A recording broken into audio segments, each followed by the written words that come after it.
नमस्कार दोस्तों, स्वागत है आप सभी का एक बार फिर से आपके अपने YouTube channel the Vastushastra voice में। दोस्तों, अगर आप अपनी लाइफ में कुछ नया सीखना चाहते हैं तो चैनल को सब्सक्राइब कर ले। राधे राधे दोस्तों, भगवान श्रीहरि विष्णु जी और मां लक्ष्मी की कृपा पाने के लिए एकादशी सबसे बड़ा व्रत माना जाता है। यह व्रत न केवल जीवन में सुख शांति, भौतिक सुख, ऐश्वर्य, संपदा, उत्तम जीवन साथी और कार्यक्षेत्र में सफलता प्रदान करता है, बल्कि मरणोपरांत मोक्ष भी प्रदान करता है। हर एकादशी व्रत का एक अलग और खास महत्व होता है। आज के वीडियो में हम बताएंगे गौमाता से संबंधित एक उपाय जिससे आपको मिल सकता है अक्षय यानी कभी ना समाप्त होने वाला धन प्राप्त करने का वरदान। अगर हिंदू धर्म की माने तो ऐसी मान्यता है कि गाय की सेवा अगर निस्वार्थ भाव से की जाए तो घर में लक्ष्मी का वास होता है। वैसे तो युगों से चला आ रहा है, गाय को हम कुछ न कुछ खिलाते जरूर है। गाय को सनातन धर्म में लक्ष्मी स्वरूप भी माना गया है। कहा जाता है कि गाय की सेवा करने से घर परिवार सुखी और संपन्न रहता है। जिस घर में गाय की सेवा निस्वार्थ भाव से होती है उस घर में लक्ष्मी जी की कृपा हमेशा बनी रहती है। और जिस घर में गाय की सेवा नहीं होती, अचानक से किसी भी प्रकार का वहां पर विघ्न बाधाएं आती रहती है। वैसे तो कुछ लोग शहरों में भी रहते हैं, महानगरों में रहते हैं, तो वहां पर गाय पालना संभव ही नहीं है। लेकिन गाय को वहां पर भी रोटी जरूर खिलाई जाती है। लेकिन कई बार गाय को खिलाने में कुछ भूल हो जाती है। तो कौन सी वो 3 चीजें हैं जो गाय को नहीं खिलानी चाहिए, आज हम आपसे इस वीडियो में साझा करेंगे।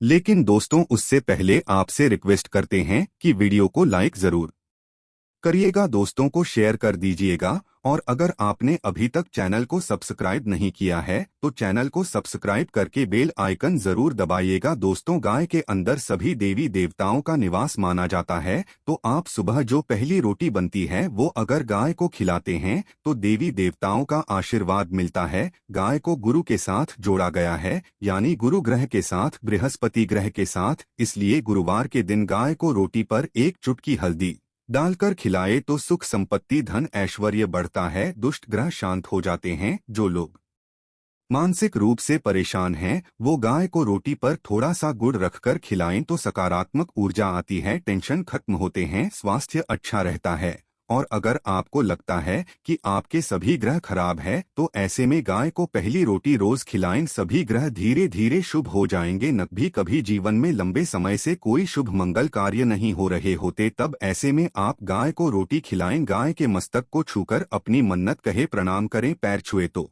आपकी मन्नत जरूर पूरी होगी। तो ये था गाय को आप क्या खिलाए उसके बारे में। लेकिन गाय को क्या नहीं खिलाना चाहिए, अब हम वो जानते हैं। गाय को रोटी तो हर कोई खिलाता है। अब ये रोटी बासी बिल्कुल भी नहीं होनी चाहिए, यानी कि एक दिन पहले की जो रोटी बनी रहती है और आप दूसरे दिन सुबह सुबह खिला देते हैं, वो नहीं खिलानी चाहिए। कई बार आप रोटी बना लेते हैं और उस दिन गाय मिलती नहीं तो रोटी रखी रह जाती है, फिर वो अगले दिन गाय को खिलाने से गाय का अपमान माना जाता है, वो रोटी बासी कहलाती है। इसलिए गाय को एक दिन पहले की बची हुई रोटी कभी नहीं खिलानी चाहिए। सड़ी गली चीजें, खराब चीजें गाय को मत खिलाइए, इससे घर में परेशानी आती है। अगर आप ऐसा करते हैं तो अपनी आदत को बदलिए, क्योंकि इससे घर में तकलीफ आती है। गाय को हरा चारा तो हर कोई खिलाता है। हरा चारा आप खिलाते समय एक बात का ध्यान रखें, गाय को सबसे ज्यादा पीपल का पत्ता लोग खिलाते हैं, पर पीपल का पत्ता आप खुद से तोड़कर मत खिलाइए। दूसरी बात, आप घर में सब्जी लाते हैं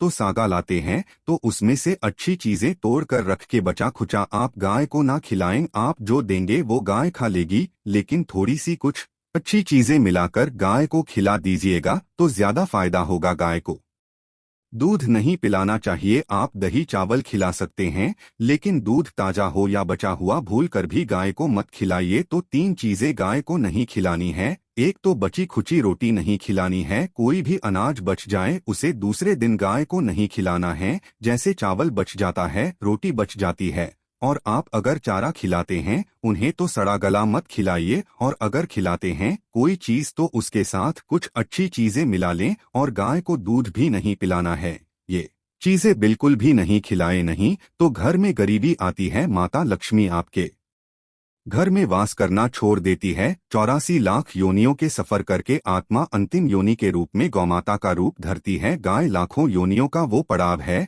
जहां आत्मा विश्राम करके आगे की यात्रा शुरू करती है। दोस्तों, गाय का कोई अपशगुन नहीं होता है। जिसे भूभाग पर मकान बनाना हो वहां पर अगर आप 15 दिन के लिए गाय और बछड़ा बांध देते हैं तो वह जगह पवित्र हो जाती है। भूभाग से बहुत सारी आसुरी शक्तियों का नाश हो जाता है क्योंकि गाय में सकारात्मक ऊर्जा का भंडार माना गया है। गाय का मार्ग रोकना, अगर आप कहीं भी जा रहे हैं और गाय माता आपका मार्ग रोक दें तो ये बहुत ही शुभ माना जाता है। गाय और बछड़े का दर्शन एक साथ आपको हो जाए तो आपकी सफलता का प्रतीक माना जाता है। अगर आपके घर के आसपास गौ घूमती रहती है तो इसका मतलब है कि आपके घर से काफी सारे संकट अपने आप ही दूर होने वाले हैं और समृद्धि पूर्वक जीवन आपको मिलता है। गाय के समीप आप अगर जाते हैं तो संक्रामक रोग, कब्ज, खांसी, सर्दी, जुकाम आदि का ग्रेजुअली अपने आप ही बिना दवाइयों के भी नाश हो जाता है। अगर आपको गाय अचानक से पूंछ मार देती है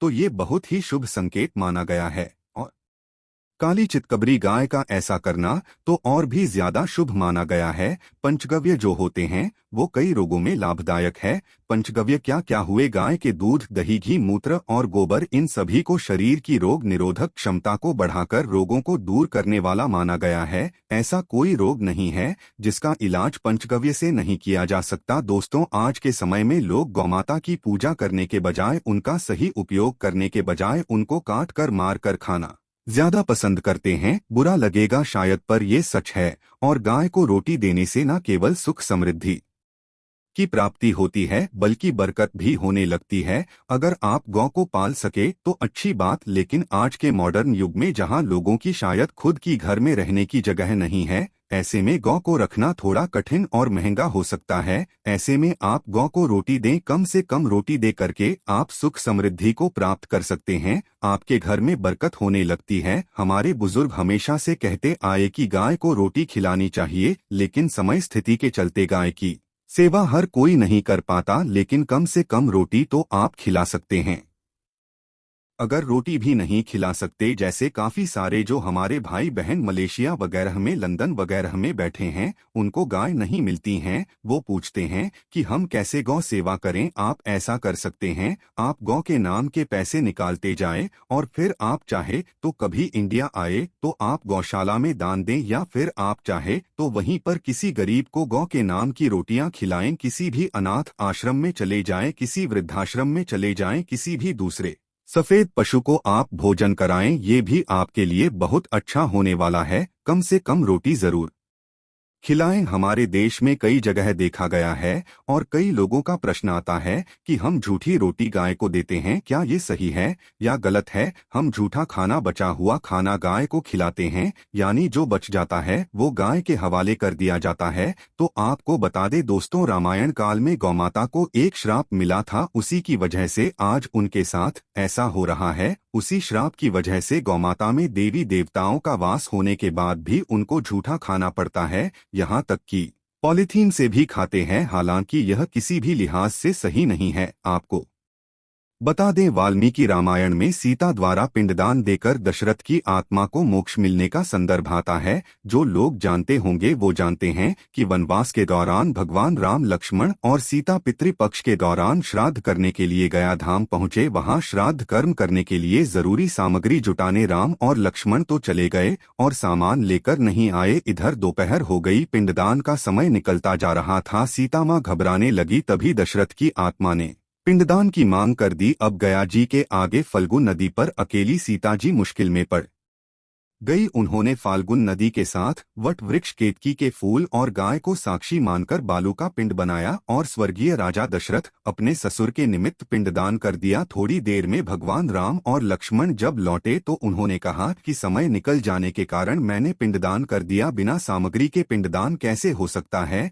इसलिए राम जी ने सीता माँ से प्रमाण मांगा। तब सीता माता ने कहा कि जो फाल्गुन नदी की रेत है, केतकी के फूल हैं, गाय हैं और वट वृक्ष है, जो मेरे द्वारा किए गए श्राद्ध कर्म की गवाही दे सकते हैं, इतने में गुण नदी, गाय और केतकी के फूल तीनों इस बात को मुकर गए। उन्होंने कहा, सीता माँ झूठ बोल रही है, सिर्फ वट वृक्ष ने सही बात कही। तब सीता जी ने दशरथ का ध्यान करते हुए उनसे ही गवाही देने की प्रार्थना की। दशरथ जी ने सीता माँ की प्रार्थना को स्वीकार करके घोषणा की कि ऐन वक्त पर सीता ने मुझे पिंडदान कर दिया। इस पर राम आश्वस्त हुए, लेकिन तीनों गवाहों द्वारा झूठ बोलने पर सीता जी उनसे क्रोधित हो गई और उन्हें श्राप दिया। फाल्गुन नदी से कहा कि जा, तेरा नाम सिर्फ नदी रहेगा, लेकिन तुझमें पानी कभी नहीं रहेगा। इस कारण आप भी जानते होंगे, जो लोग जानते हैं, फाल्गुन नदी आज भी गया में सूखी ही रहती है। गाय को श्राप दिया कि तू पूज्य होकर भी लोगों का झूठा खाएगी, और केतकी के फूल को श्राप दिया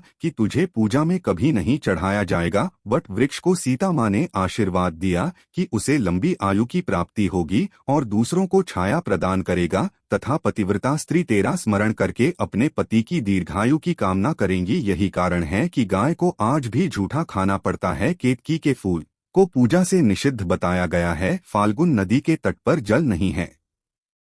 सीताकुंड में पानी के अभाव में सिर्फ बालू या रेत में पिंडदान किया जाता है। दोस्तों, शास्त्रों के मुताबिक गौमाता में सारे देवी देवता निवास करते हैं। 33 कोटि देवी देवता और पितर का निवास होता है। अगर आप भी किसी मंदिर में नहीं जा सकते, पूजा पाठ नहीं करते हैं, कहीं जाकर के ग्रह दोषों का उपाय नहीं कर सकते हैं, तो आपको गाय को एक रोटी जरूर खिलानी चाहिए। हमेशा कहते हैं, पहली रोटी गाय को अगर आप भी खिलाते हैं तो दुनिया के सारे सुखों को प्राप्त कर सकते हैं। आपने अक्सर ही सुना होगा कि रसोई में पहली रोटी जो भी बने गाय को दे देनी चाहिए। हर रोज गाय को एक रोटी देने से आपके जीवन के सभी दुख दर्द दूर हो जाते हैं। दूर खाना बनाते वक्त हमेशा पहली एक रोटी गाय की निकाल दें, इसके बाद ही परिवार के बाकी सदस्यों के लिए आपको रोटियां सेंकनी चाहिए। कोशिश करनी चाहिए कि गाय की उस रोटी में थोड़ा सा हल्दी मिला दें, इससे गाय को रोटी खिलाने का अपार फल प्राप्त होता है। अगर गुरुवार का दिन हो तो लोई सने हुए आटे की एक छोटी सी लोई बना लें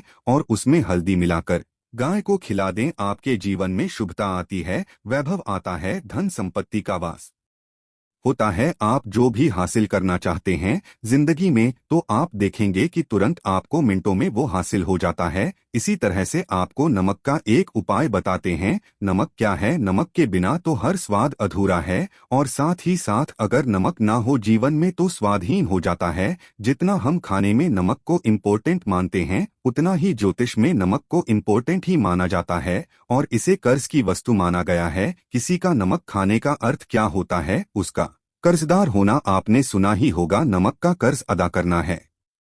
इसलिए अगर आप जीवन को सुगम बनाना चाहते हैं, सरल बनाना चाहते हैं, तो नमक का एक आसान सा प्रयोग आपको आज हम बताएंगे। आप देखिए कि कितने आपको पॉजिटिव परिणाम मिलते हैं, और इतना आसान है कि इसके लिए आपको अतिरिक्त मशक्कत करने की कोई जरूरत नहीं है। सिर्फ आपको अपने घर में बनी सबसे पहली रोटी लेनी है और उस पर थोड़ा सा नमक रख दें। अब आप पूछेंगे कौन सा नमक रखें, तो सबसे बेस्ट है आप सादा नमक, ढीली वाला नमक, सस्ता नमक जो भी है वो रखें। काला नमक नहीं रखना है, आपको सफेद नमक ही रखना है। तो नमक रख लें और फिर इस रोटी को किसी कपिला गाय को आपको दे देनी है। कपिला गाय यानी सफेद रंग की गाय को आपको खिला देना है। अगर आपको कपिला यानी सफेद गाय नहीं मिलती है तो आप ये रोटी किसी भी गाय को खिला दें, मगर यदि आपको कोई ऐसी गाय दिख जाए, सबसे पहले सफेद गाय को ही खिलाना है। आपको बता दें दोस्तों, यह उपाय आपकी हर समस्या को जड़ से दूर कर देता है। चाहे आपके घर में कोई बड़ी कलह हो, कोई पारिवारिक वाद विवाद हो, इस उपाय को करके आपके घर में सुख का वास होने लगता है। जो भी धन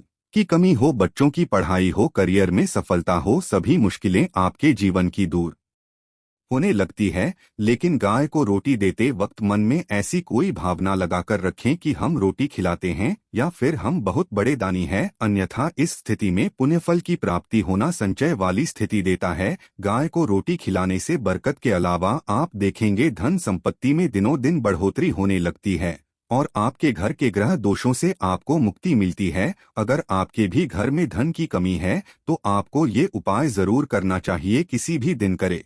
अगर सावन का पवित्र महीना है तो हर दिन शुभ है, आप जिस दिन चाहे उस दिन से कर सकते है और आप देखेंगे इस उपाय को करने से आपके घर से धन की कमी बिल्कुल झट से दूर हो जाती है। तो ये उपाय आप जरूर कर लीजिए। आज के लिए बस इतना ही दोस्तों। अगर आपको यह वीडियो पसंद आया है तो वीडियो को लाइक करिएगा, दोस्तों को शेयर जरूर करिएगा और चैनल को सब्सक्राइब करके बेल आइकन जरूर दबाइएगा। धन्यवाद दोस्तों।